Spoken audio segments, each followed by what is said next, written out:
Hi! Nandito tayo ngayon sa Quiapo at itatry natin itong trending na kaldereta kasi sabi nila... Malambot! Sarap oh! Panalo to! Panalo! Solid yung kaldereta mo! Grabe yung kaldereta guys! Sarap! Sarap!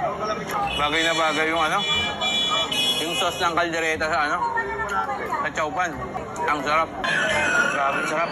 Yung pa rin lasa guys, masarap pa rin. Solid! Panalo! Sarap! Super hanghang po talaga siya, napaka-spicy. Sa anghang lang, talon-talo na sila. So tara, try natin. Ito yung mga iba pa nilang tindang ulam, pero ang itatry natin ngayon yung kaldereta. Sa halagang 100 pesos, may kanin at ulam ka na. Honest review, mas okay siguro kung plain rice lang, kasi maalat na yung rice, maalat pa yung kaldereta. Masyado ako nag-expect dun sa malasa at maanghang na kaldereta na sinasabi nila. Kung gusto nyo itry, nandito lang sila along Carlos Palanca, Quiapo.